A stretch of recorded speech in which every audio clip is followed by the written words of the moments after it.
Bum ba da bum bum bum bum. You like that? Yeah. Yeah, that's good.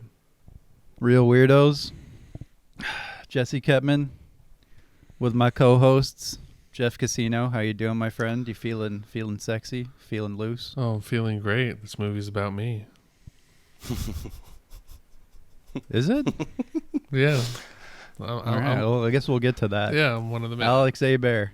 Hello, hello. How you doing, man? How is the sun-baked wasteland of LA treating you?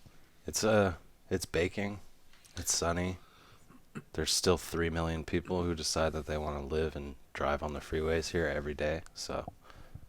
But dude, you live there, so you get to like party with George Clooney and stuff. Oh right? yeah. I mean, You get to like do cocaine with Joaquin Phoenix. yeah, that's been fun. Have him talk to you about like hot dogs, like ramble at you. That's Hollywood, baby. Yeah. It's Hollywood, baby. So today we're talking about The 12 Monkeys, a Terry Gilliam film from 1995? Yes, sir. Question mark? 1995. Starring Bruce Willis and a little-known actor called Bradley Pitt that people might have heard of. Jeff picked this movie. Jeff and I have both seen this, I gather, many, many times. Alex has not seen it, which is interesting and surprising, really. But Jeff, do you want to talk real quick about why you chose The 12 Monkeys? Yeah, I mean, with 12 Monkeys, it exists in a realm of movies for me that I really hold close to my heart. You know, these early 90s sci-fis. I put this movie in like the same category as like The Fifth Element and such movies. More again with Bruce Willis, the heyday of Bruce Willis sci-fi movies. But It's when Bruce Willis used to care about acting. very true. Yeah, I agree. I was just going through a list of movies that I was thinking of suggesting, and this one just kind of popped out to me immediately because it's such a special movie in that it has such an all-star cast. It has such great acting, really fun cinematography, and good camera work. It's directed by Terry Gilliam, which I just find hilarious in its own right as a Monty Python fan. For people not knowing, Terry Gilliam, in addition to making some truly great movies like Brazil from '85, he was the Monty Python guy. He did the Monty Pythons. So for Terry Gilliam to go from, well, not go from, I mean, obviously there's a lot of films back and forth between this and Monty Python, but for this to be one of his pieces of art is so funny to me that like he came up with this, and he also kind of like is part of the credited in the screenplay for it, which is interesting too. Yeah, he usually is.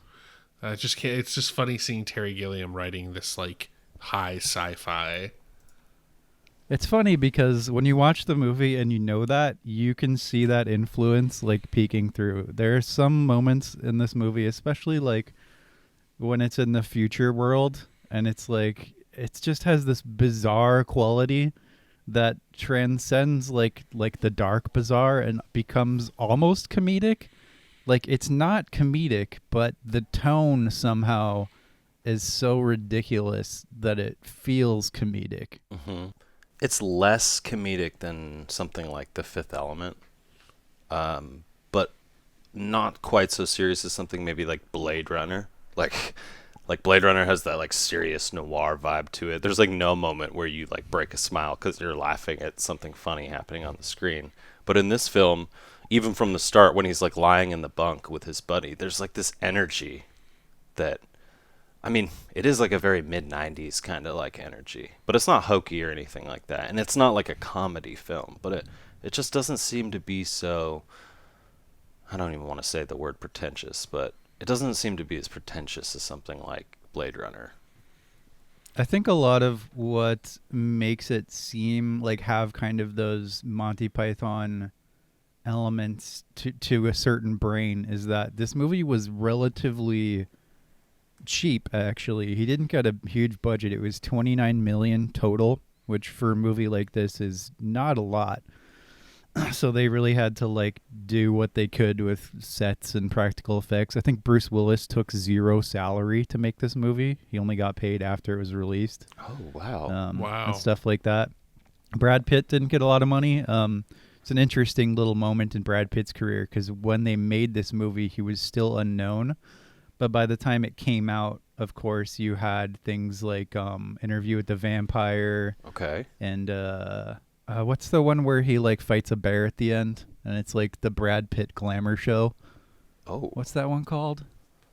I have no idea what you're talking about. Oh, why can't I remember this? Oh, it's like the original I'm Brad Pitt and I'm very pretty Really? movie. Yeah, and it's like pretty good. I feel like there's I'm a making lot of fun those it right movies. now. Legends of the Fall. Oh, Legends of the Fall. Okay, Okay. yeah. Anthony Hopkins. Legends of the Fall. Aidan Quinn. And then 7, I believe, came out earlier in the year before 12 Monkeys as well. And that was like, okay, this guy's one of the big boys now. Mhm. True. He's gonna be. Yeah, this movie, it sits in a weird place because it sits in this B movie structure with A-list actors and a really great director and a really fun screenplay, but still has the freedom and mobility to stretch the definitions of science fiction and even comedy into making like the least confusing time travel movie I think ever made. And I think that's like one of its biggest strengths. It takes all these elements and blends them together in such a clean and easy to follow way that by the end, the twist, I guess you could call it that, is satisfying, and it helped you come to that same conclusion. So by the end, you were like, "Yep, that I could see that." It helped build you to the end very nicely. So is this like the Jeff's brain choice in order to like have a time travel palate cleanser after Tenet? Yeah, like maybe that's what I was going for. Like subconsciously I was like, all right, I need a time travel movie that actually like works. To a degree, this also stretches a lot of. There's no real hard science in this movie. Yeah. No, it's just like some weird people send Bruce Willis to the past. Yeah, let's set this up if people haven't seen it, which you should. I mean, do you agree, Alex, that people should see this movie? Oh, yeah. We haven't. Yeah, okay. Oh, yeah. I like that. Oh, yeah. So Bruce Willis is like in the future after some sort of biological catastrophe has happened. And we don't see a whole lot of like what this society is, but it's like some sort of like little prison planet, it looks like. And they send him into the past to gather information on who like did this bioweapon thing that made humans have to live underground. And he gets into a series of wacky adventures in an insane asylum and other places. And eventually he starts thinking like, I must be crazy, because he meets Madeleine Stowe's character, who's like a psychologist, and she's like, you're demented. And but spoilers, watch the movie, but spoilers, he was right all along, and Bruce Willis wasn't crazy. And blurgity blurgity blur. They do a good job of showing that. There's your really immaculate plot summary, people. Well, this movie is really it's nuts and bolts. Its best attributes are in its set pieces.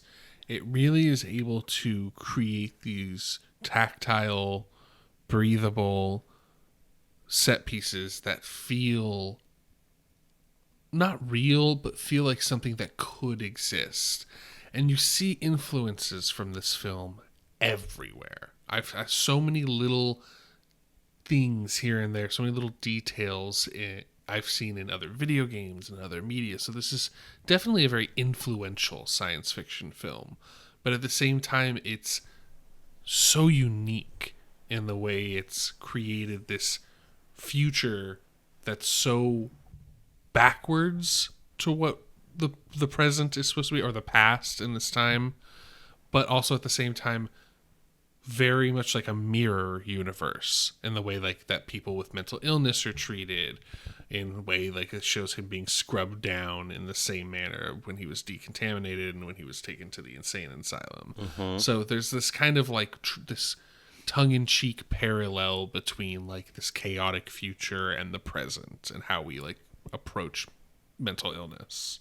Yeah, there's a darkly comedic social commentary at work that echoes back to what Gilliam did in what I would consider his best film, which is Brazil.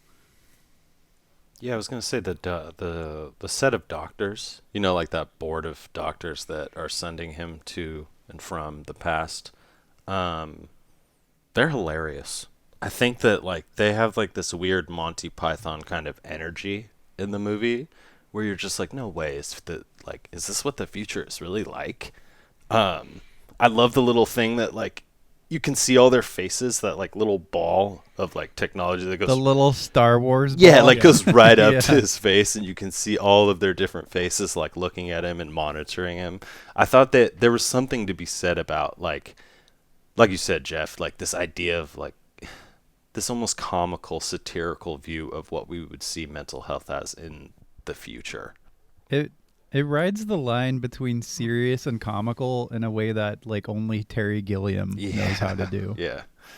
Well, it takes this idea of it in the future, because of this mass extinction and this need to live underground, everyone's crazy.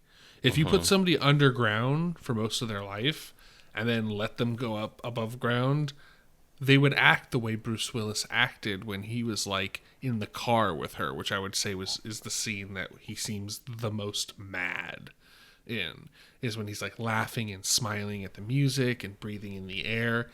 That would seem mad to somebody, but that's just a natural reaction to being above ground after living underground your entire life.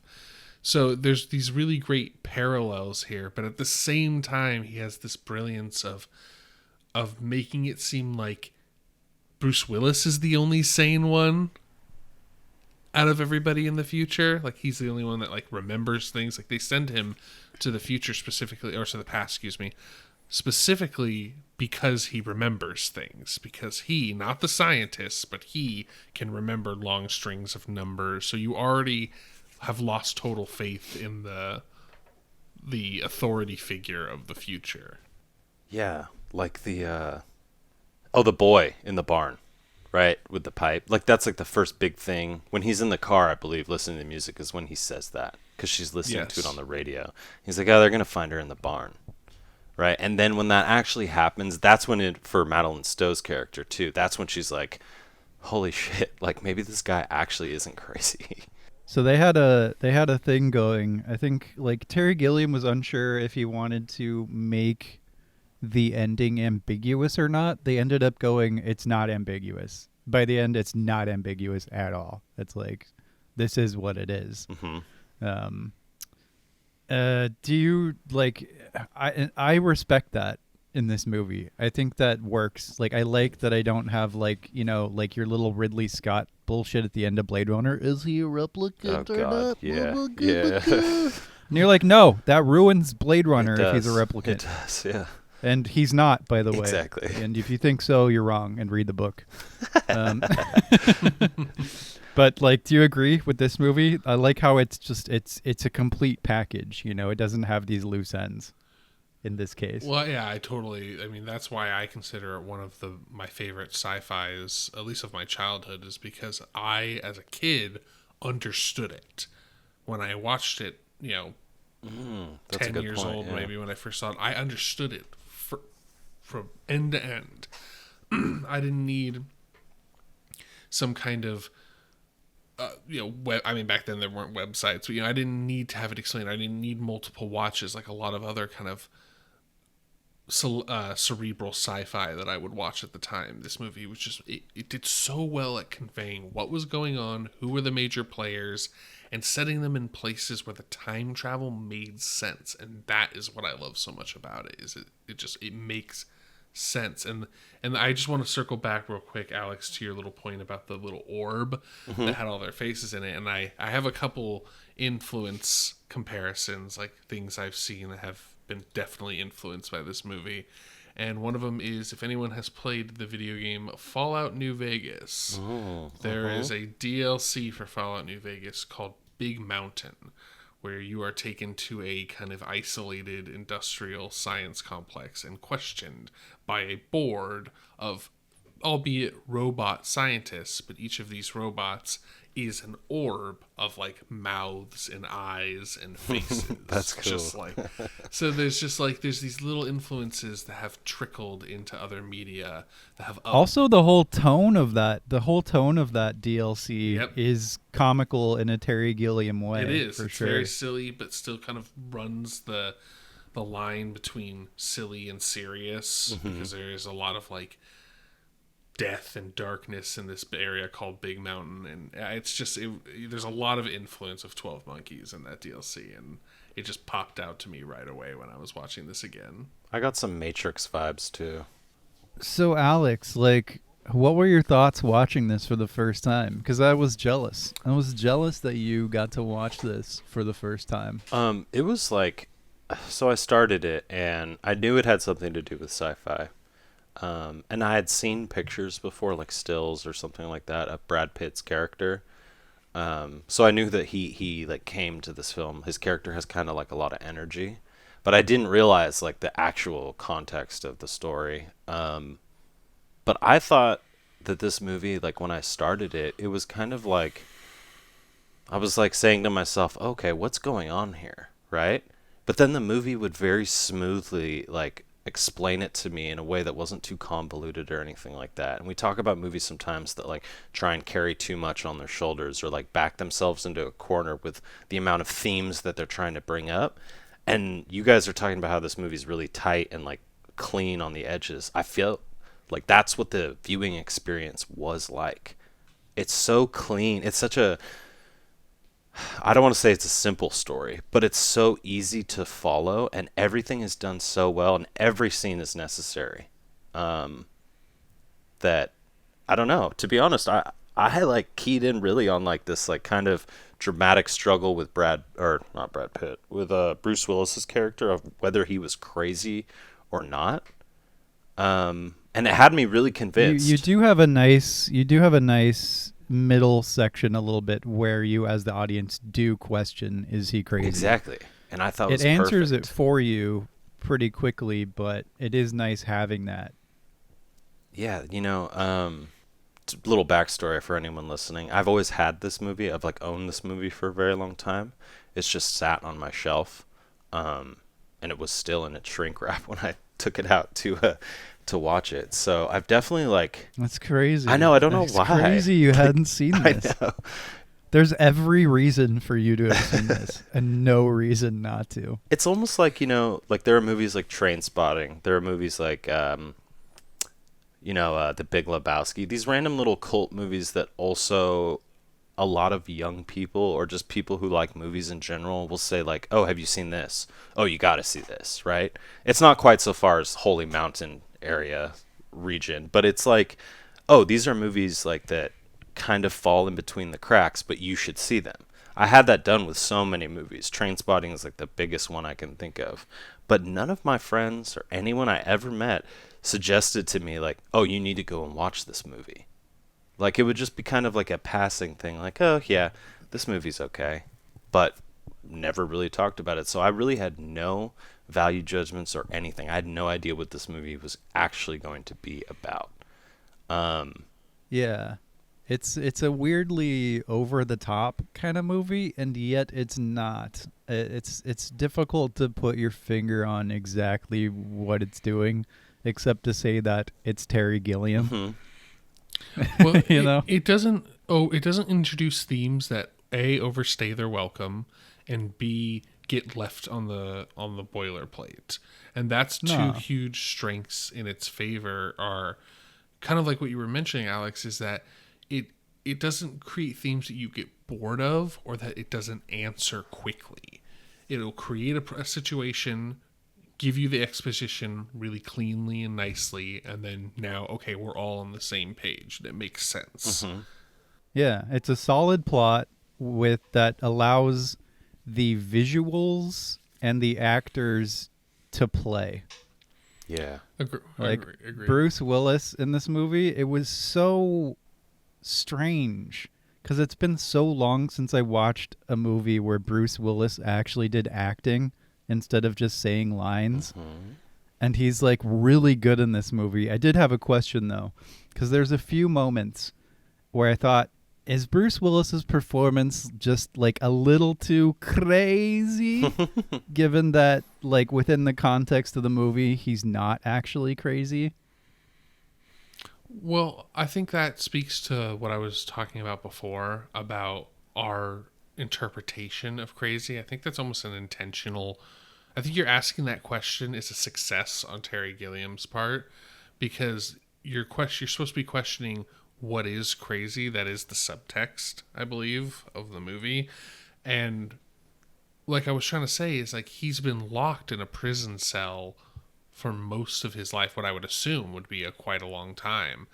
And so his behavior, I never interpreted as crazy. I interpreted it as a man who is being sent back through time to figure out what's been going on. It's almost rodent-like. Yeah, exactly. He's very much like a rat in a maze. And he takes on that role so well, where he at certain points is thinking, okay, well, this is my mission. This is what I have to do because I want to be pardoned. I want to get out of prison. I can't change the past. And he says that a few times. And then by the end, he has way different motives for what he's doing. And it turns out to be true. You can't, and then the performance tones down there as well. Yeah, you can't change the past. And once he accepts that, and that I kind of saw that the toning down of the performance came at the airport, I believe.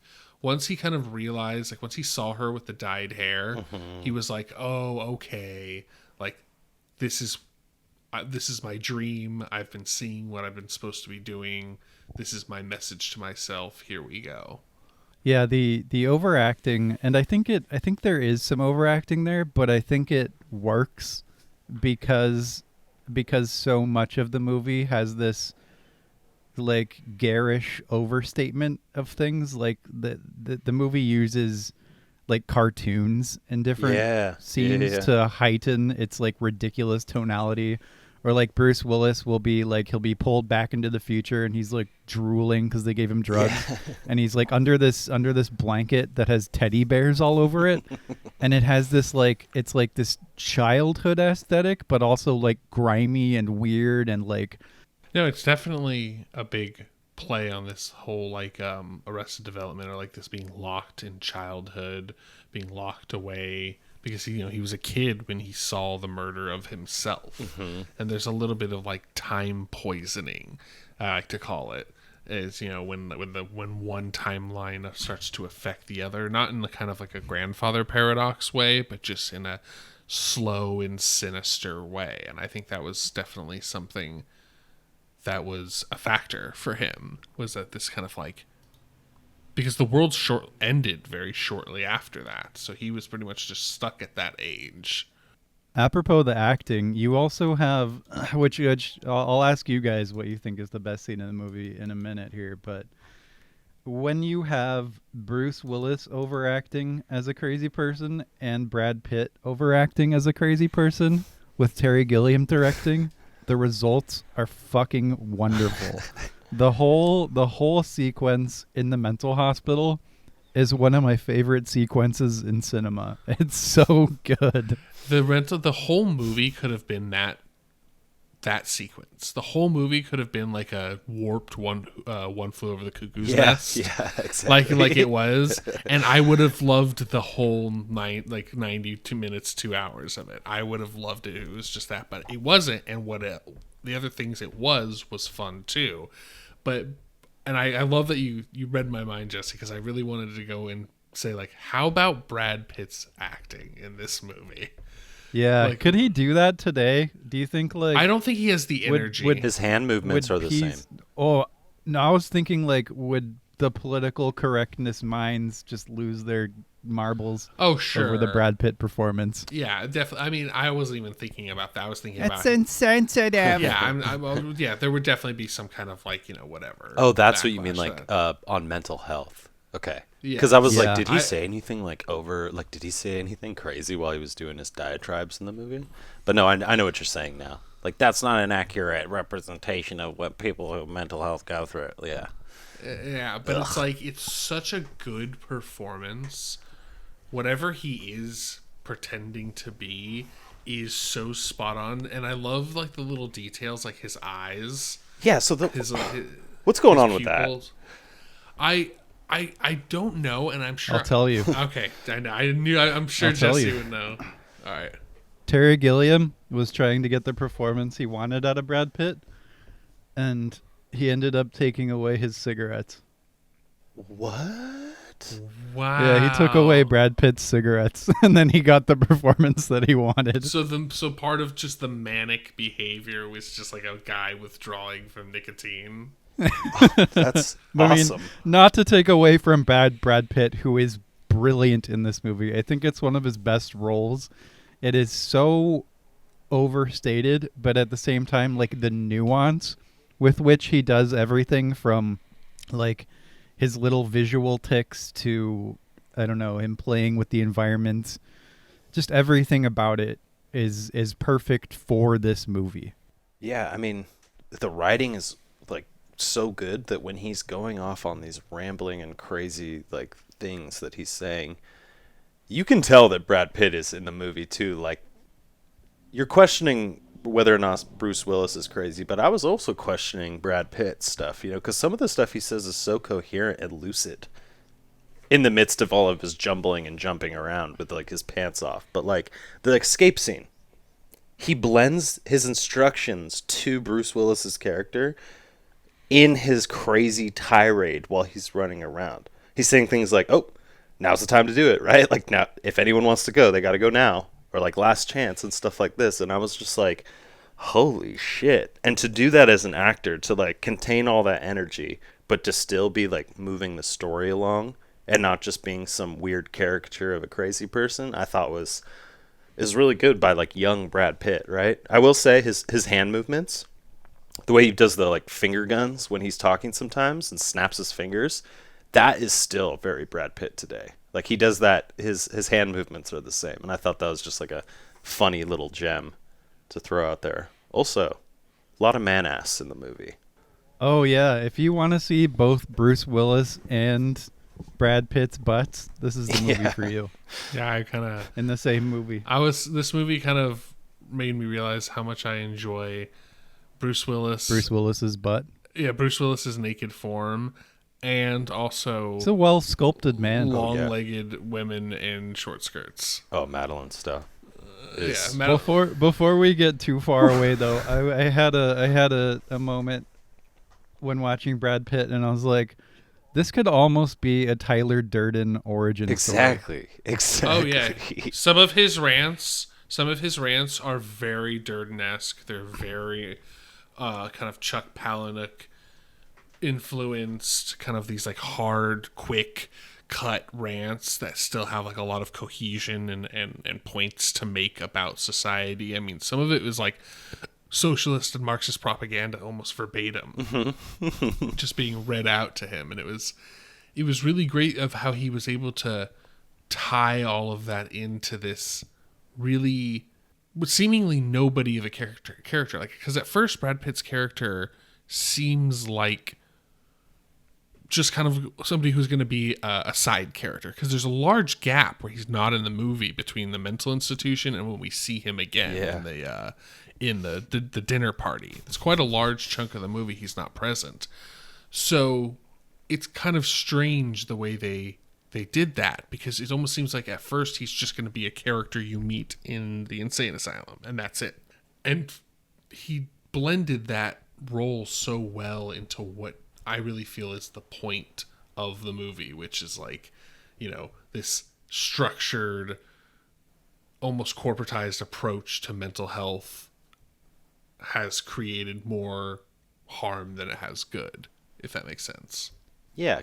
Yeah. Because, I mean, You know the homeless man that also speaks to Bruce Willis sometimes when he's underground? Oh, I was gonna ask you guys about that. What's the deal with Bob. Bob? Yeah, I kept calling him that. I like that because going to this idea of like maybe we look at crazy a little too wrong. Like that guy was spot on with some of the stuff that was happening to Bruce Willis's character and was really kind of like a almost like a guide in a certain way, like a spiritual guide.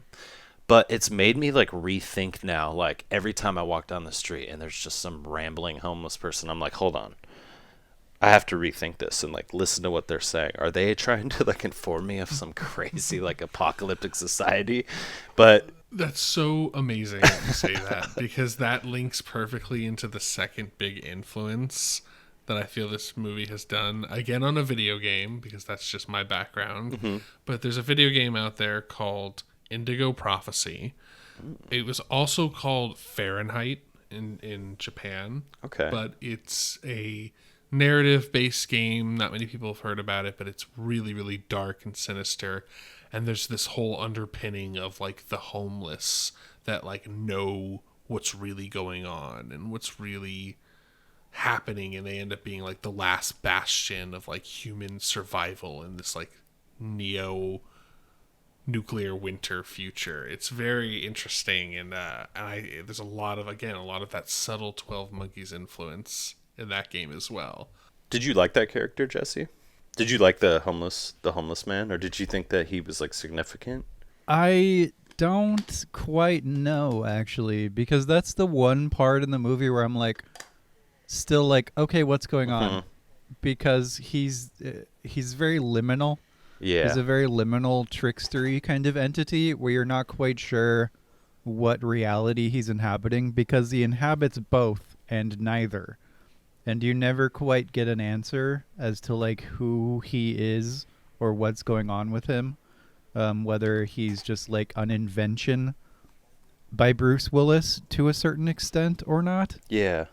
I don't know if you guys have an answer or thoughts on that. It's kind of hard. I think it's kind of like, I mean, if I'm literally just spitballing here, if I were to have to say who he was, I would say he was probably like the last thread of what we would call sanity in Bruce Willis's character's mind. Like, it was the only thing that was still keeping him on track and keeping him, I guess, on the real objective, not the objective he was sent to do, and not the objective that he thinks he needs to do, but like the true objective to like complete the time cycle. I guess if I would just literally like throw it out there, but Yeah. that's all I can really come up with. This goes into like the scene with Elizabeth Debicki at the end of Tenet, where I'm just like, whatever. Yeah. Yeah. All right, movie. Like, it doesn't matter. Like, everything else is so cohesive, it doesn't matter. But like, it's interesting. You brought up a thought there about the narrative and the narrative structure, and it's kind of a bleak fucking movie because, like, at the end, nothing you do matters, is what it's saying. It is bleak. Like, everything will play out as it's going to play out, and you already know that, even if you don't know it. It's like fed to you subliminally. Yeah. And it's like, yeah, the world's gonna end. Everything you did was for nothing. End credits. Wait. Well, they give I a have a little bit question of a about the tease end. there.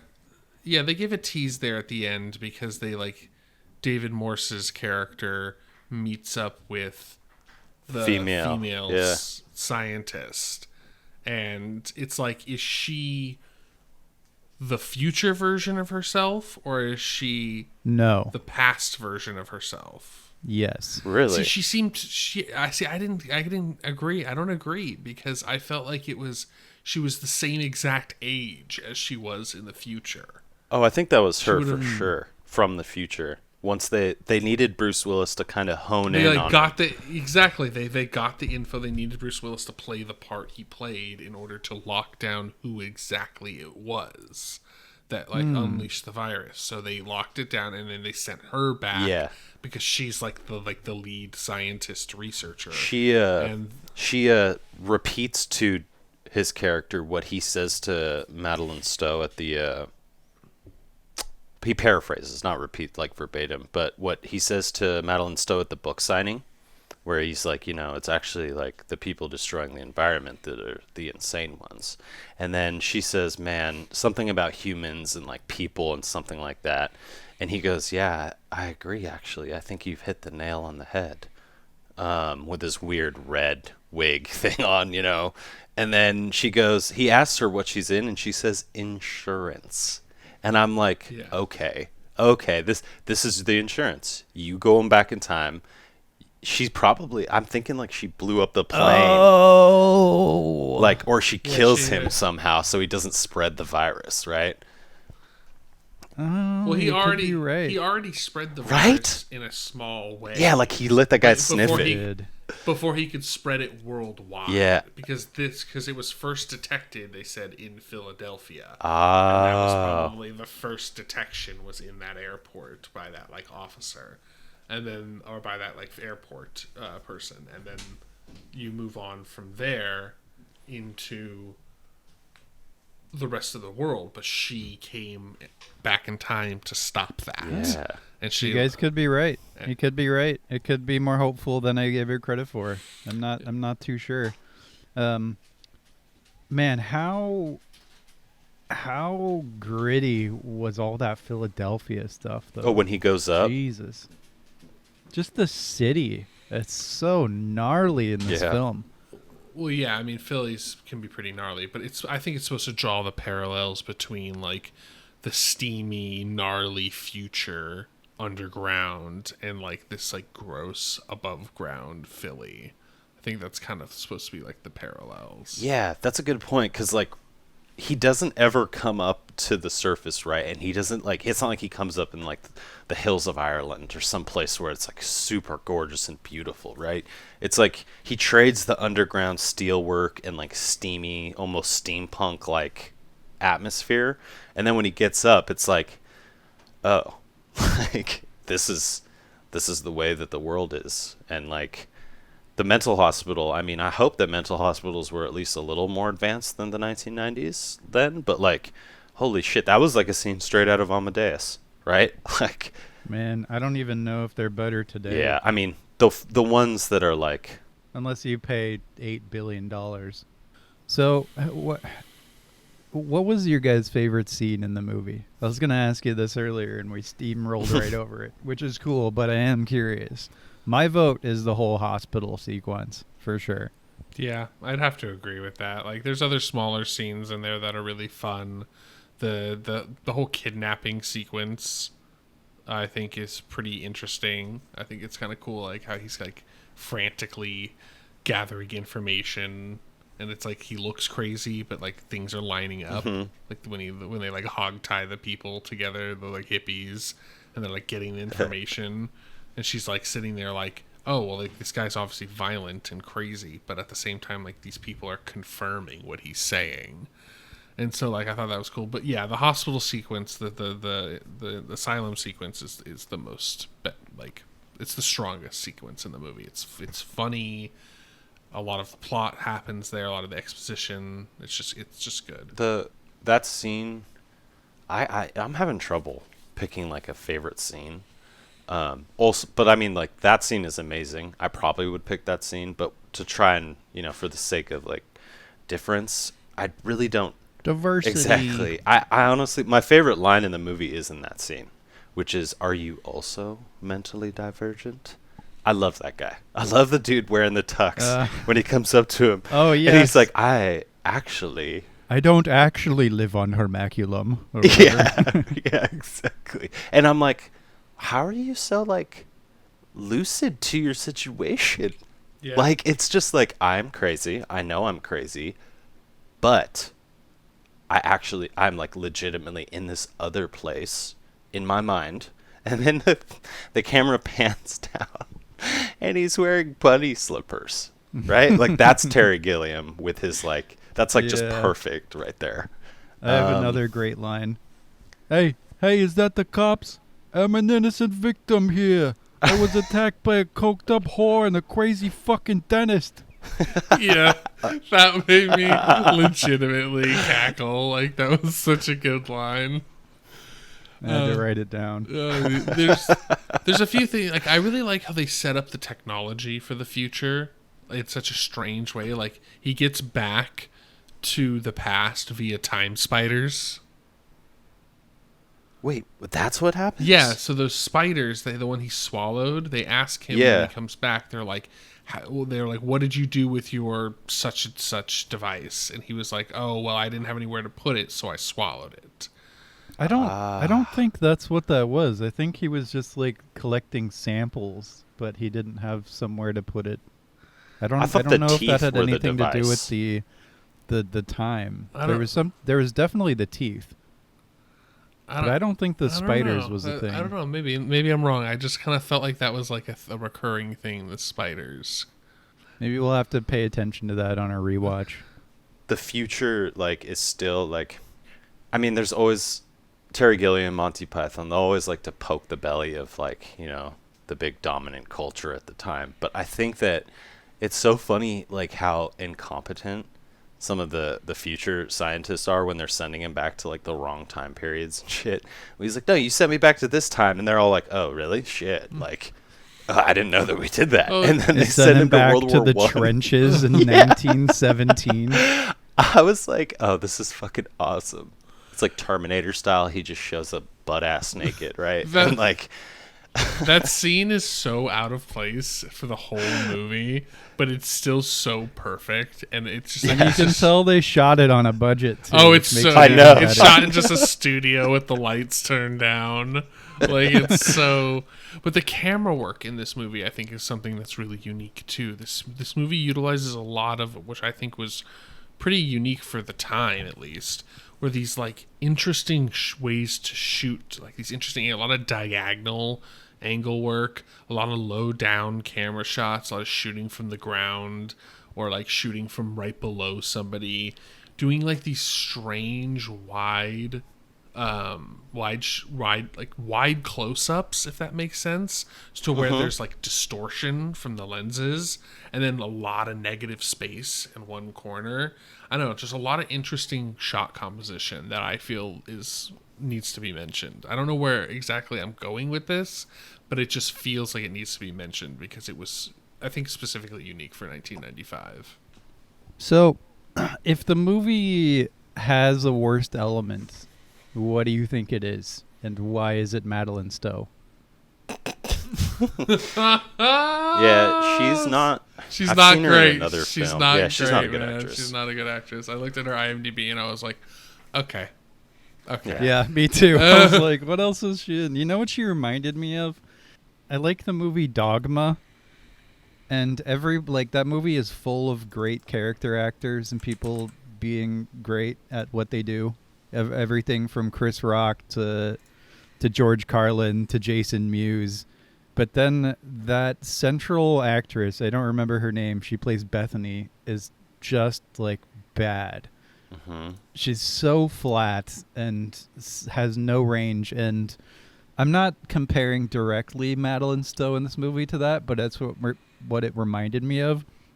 And I think like Madeleine Stowe is better than that in this one because she is, I think she provides like some necessary grounding, and I think that's possibly like Terry Gilliam directing her to act kind of flat because you need some kind of grounding in relation to who Bruce Willis is in this movie, right? She has to be like the straight character. That being said, she's still a little, you know, if I were to pick a flaw in this movie, it would be her. Yeah, she has tonal issues with the way she delivers her lines. Her happiness, elation is out of place. There's a couple times in the movie where like she thinks that things are better, like when it's revealed that the 12 monkeys actually just like freed zoo animals, and that was like their whole thing. It was the way she acted in the cab was very unconvincing. It was this very like haha, like overly joyous kind of attitude. I don't know, some of her tone was interesting, and her line delivery just wasn't great. She was definitely, I think, the weakest part of the movie. Yeah, I've seen one other movie with her and Kevin Costner and Anthony Quinn. It's a ridiculous movie. I don't know. I don't What even is want to it? talk about it. What is it? It's like a movie. Let me look up the name, but it's about Kevin Costner is like friends, right? He's like just happens to be friends with like this huge narco down in Mexico. This older man, played by Anthony Quinn. And Anthony Quinn's like, hey, come down to my pad, spend a few weeks with me. We're just vacationing, playing tennis, doing a bunch of blow, all that shit. So Kevin Costner goes down there and he falls in love, of course, with the narco's wife, who happens to be Madeleine Stowe playing a Mexican woman. And Oh my lord. yeah, she's just so bad in it. Like all I could think of was that movie every time she was on the screen. I mean, I think she's extremely pretty. I don't want to be the guy that's just like, oh, they're all pretty. That's the only way you measure an actress. But like, with her, it is for me, I guess. Oh, that's great. She was, yeah, she was. I think she played her role decently. I think she had some issues with line delivery and tone, but she wasn't horrible. But in a strong movie like this, she was definitely the weakest part. I would have to say. Yeah. I mean, I would say if there was one thing. I mean, it would be cool to see this movie made, not a remake, but like if Terry Gilliam never made this You remake film, it with Leslie Nielsen as Bruce God, Willis. no.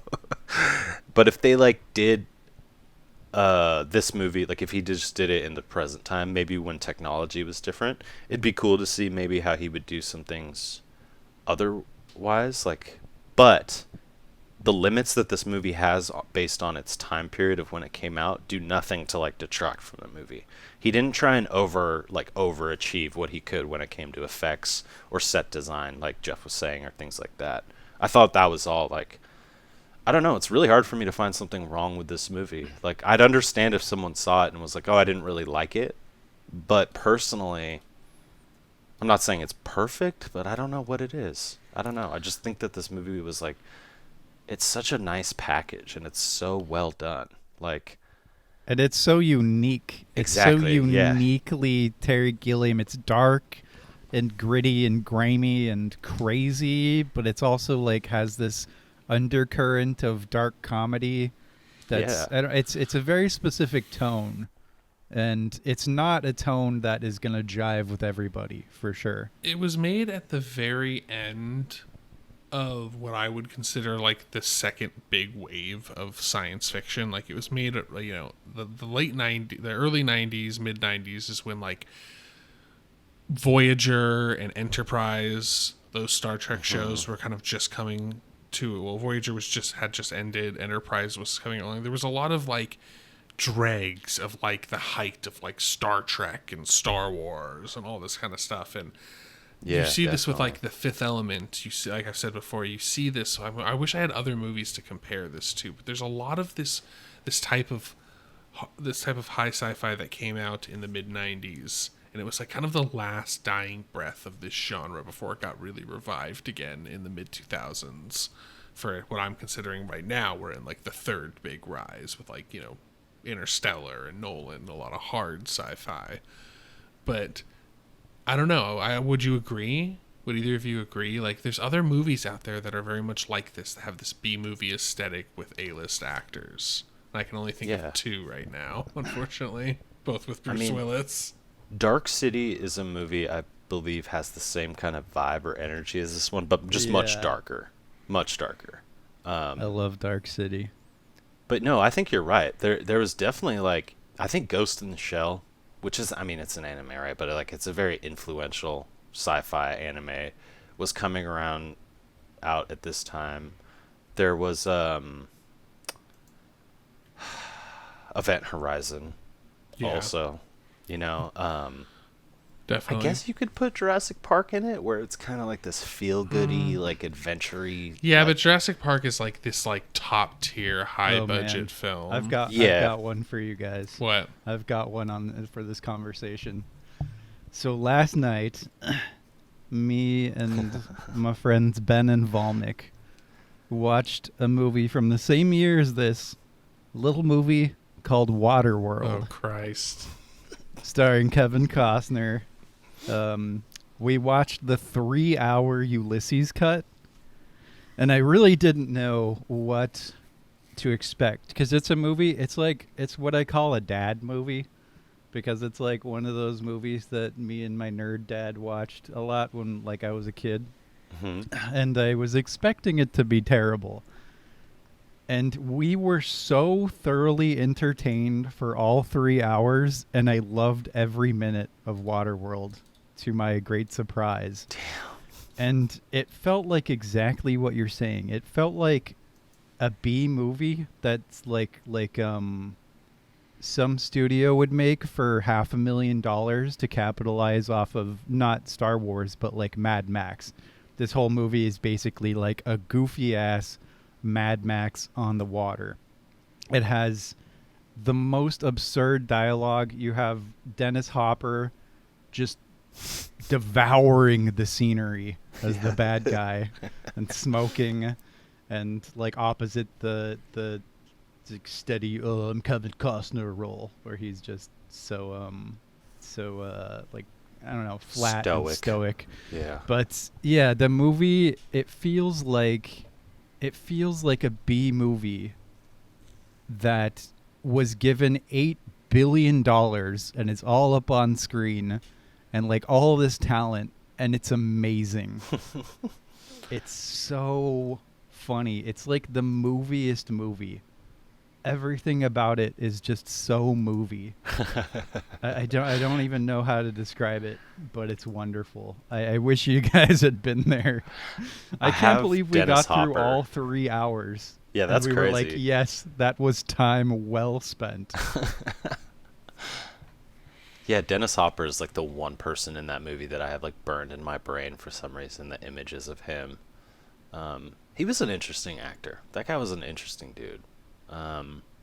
But I will say, did you guys ever see that Alien 3 movie? Or like some people say Alien Cubed for some stupid Yes. reason. Okay. David Fincher. Oh, I did not know that. Yeah, Okay. he disowns it though. I guess Okay. the studio fucked him.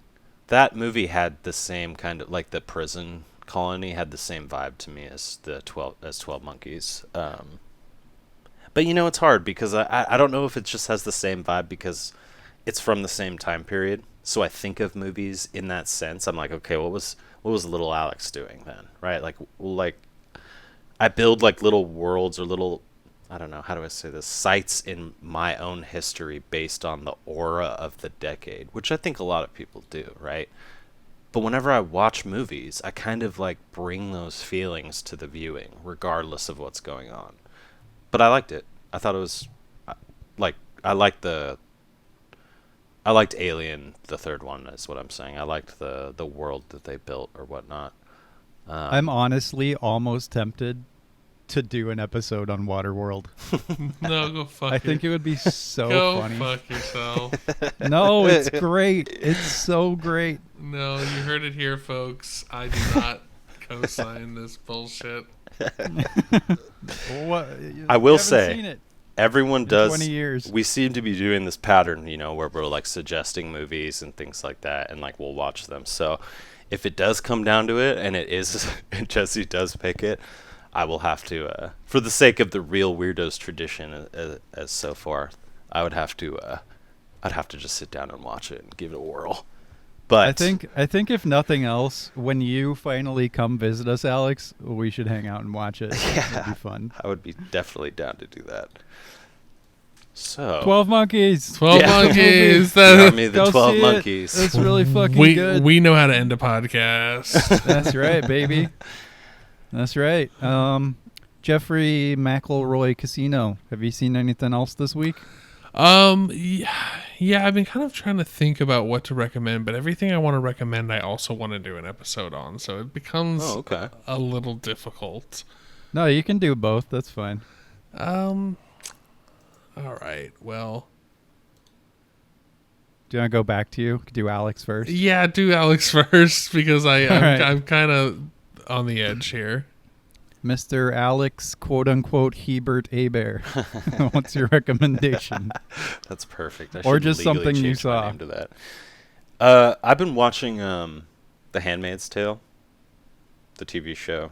I hadn't seen it before. I had read the book, and we talked about it a little bit in sci-fi, and so I decided to give it a little whirl, and it's a little unnerving. Obviously, I mean, it's about like a dystopian fucking like crazy society, but just the way that the society comes to power in the film is like without giving anything away, it's like a very ultra conservative, waspy, puritanical roots of America decide to rise up and just get rid of all of like what they call like gender traitors, adulterers, things like that, and they like create this new society, and they do it based on like terrorist attacks on Congress, on the Supreme Court, and then eventually like the White House, and they just take over that way. So anyone who was alive this year and saw what happened on January 6th and then goes and watches this show, it's very on the nose. So yeah, there's that, and then I'm rewatching Deadwood right now, which is a great like Western show with great writing and just great acting. Not from everyone. There are definitely a few bad apples in it, but it's like the most Shakespearean Western show I've ever watched. And if you guys can get it, or if people listening have HBO Max, it's a good show. Nice. I haven't seen any of these. Alrighty, I'm ready. Oh yeah, Jeff. Oh, Go I'm ahead. sorry. I didn't mean to interrupt. No, I was gonna say I had one more note on 12 Monkeys, and it's real quick. I loved that they were watching Hitchcock movies in the cinema. Damn it! I wanted to bring that up. I have that in my notes. I loved seeing Jimmy Stewart on there. I was like, yes. Yeah. 12. It was the 24-hour Hitchcock fest. And I also had a thought. I was like, yes, Jimmy Stewart and Hitchcock. And I was also like, Bruce Willis and Madeleine Stowe in this scene are exactly why I'm not excited to go back to movie theaters. Mm-hmm. Yes. Because they're just chatting away and people are like, shush. I know. I loved that scene, actually, now that I'm thinking about it. I love that movie that's pulled from when they're looking at the tree, and it shows the little markers of the dendrochronology, like the rings, like 1066, this was the Battle of Hastings, this tree was here doing its thing. But when he says, she says, here I was born and here I died.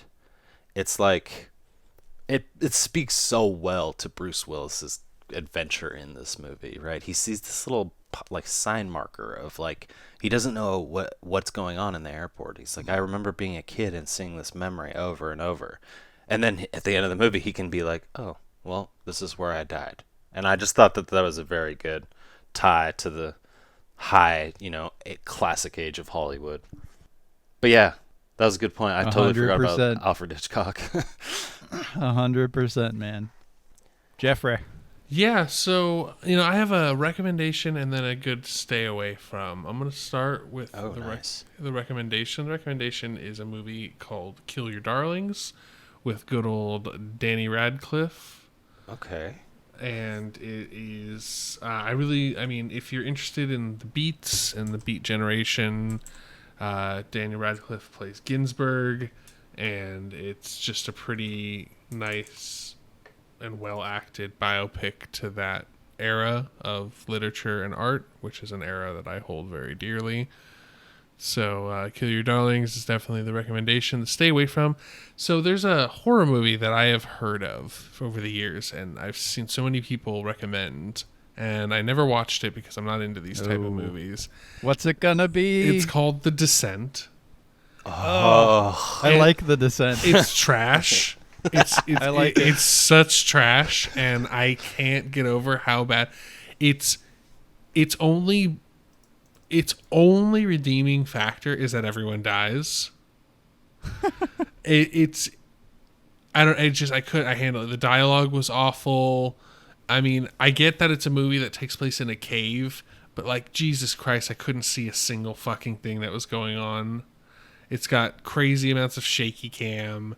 It's just start to finish a big old giant fucking tampon sandwich, and I'm just not gonna I'm not gonna go into it. So I love that movie, and I think people should watch it. I've never seen it. I've hovered over it many times, and like been like, Alex, should I watch you this? should maybe we'll watch it on like a B movie night or something. So bad. So dumb.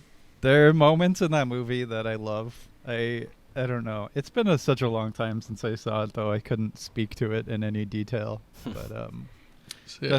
that's a strong don't see it from Jeff, and Jesse says go right ahead. So I recommend Waterworld. Oh my god. 1000%. This is not a joke. I legitimately recommend it as like just a ridiculous spectacle. Watch the 3-hour version. God. Watch the 3-hour version of a terrible movie is Jesse's suggestion. No, it is terrible, but it's not. It's like a Roger Corman movie with talent and budget, and it like half of the movie knows how ridiculous it is, and the other half doesn't. And it's such a curious and fun interplay, and it's just such a movie. It's the popcorniest munchin thing you'll ever see.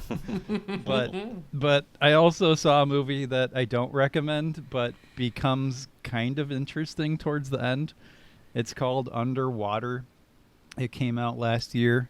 It stars Kristen Stewart as Ripley from Alien. Oh. And not really, but Oh, okay. I was that's like, the vibe. oh, And I think okay. that's why she chose it, is because she gets to like be a badass and run around in her underwear or something. Nice. So it's like the only thing I knew about it is that it was like an underwater horror movie. So it's like, I'm sold. I'll watch it. Yeah. I like horror movies. I like creature movies. I like water movies, like Waterworld. Yeah. And others. Not Hard Rain. Hard though. right. But it's like she's in this gigantic undersea like drilling facility in the Marianas Trench, and stuff goes wrong immediately, and there's like explosions and water, and she finds some survivors and they try to get out, and all I know is that it was like gonna be some kind of creature, and the movie's like kind of boring. The performances are okay. It's just kind of an okay movie. It's not shot particularly well, but in the second half, or maybe the last third, the Lovecraft fans out there, it has the best, like, holy shit, it's actually Cthulhu Oh, nice. moment. And it's like an awesome rendition of Cthulhu. Oh, that's And cool. that kind of redeems the movie. It makes the hour and a half kind of worth it if that's something you're interested in seeing. It's just like an epic Cthulhu. That's crazy. I'll have to I check did not this know out. it was going there, but as a Lovecraft fan, I was like, holy shit, movie redeemed, kind of. So I forgot to do a stay away from, but I have one that I have never seen, which is going to be kind of weird, I guess. But there's this movie coming out that I just saw the trailer for called The Tomorrow War, and it has Chris Oh, Pratt. Chris in it. Pratt. Don't see this movie. The trailer looks What if it's good? fucking horrendous. The movie looks so convoluted and fucking bad that it's just like I don't know. I've never seen a trailer that has like turned me off of a movie so much, but I think it might just because I just saw Tenet, and the like premise of this movie is like, oh, there's a war in the future and they're drafting people from the past, and I was just like, I can't fucking do this right now. I can't do See, this. I haven't seen this trailer. I've seen that it exists, but I don't usually watch trailers because they spoil the whole movie. It looks so bad. But I was like, I also didn't watch it because I know that I'm going to watch the movie, because if it's like a big budget sci-fi coming out, no matter how terrible it is, for some reason I have to watch it. So I am going to watch it. I'll report back. Got I'll it, report yeah. my findings. Please don't. Oh, it's happening. It's happening 100%. Man, I was going to say something else, but I forgot. Forgive me. I kind of jumped in there because I just remembered about this trailer. That's totally fine. Yeah, I don't know. So the big takeaways from today. Number 1, go watch Waterworld. Number 2, go watch The Descent. Jesus Christ. Number 3, Don't watch 12 Monkeys. Yeah. it's pretty good too. Yeah. And that will do it for this week. Oh, no, I remembered. Nice. Oh my God. Glory, hallelujah, my friends. I've remembered this important information. Next week, we're going to be tackling a movie called Mank, which I have not seen, but I'm very excited to see. It's from one of my favorite filmmakers, David Fincher.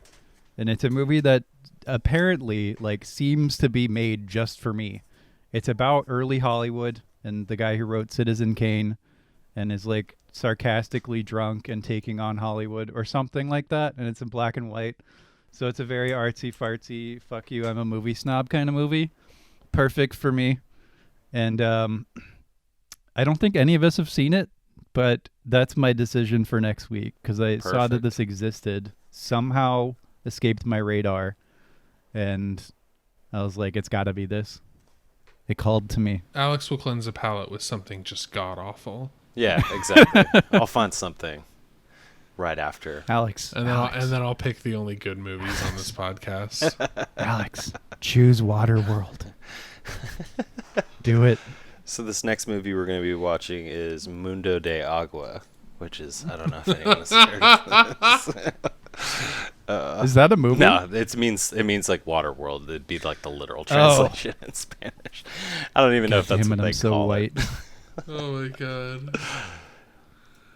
Okay. All Thank right. you everybody for listening. Thank you to my delectable and handsome co-hosts for hanging out. Of course. Thank you, sir. Appreciate it. Always good to be here. And we'll see y'all next week. See you next time, folks. Ba-ba-da-bo. Ba-ba-da-bo. Ba-ba-da-bo. Ba-ba-da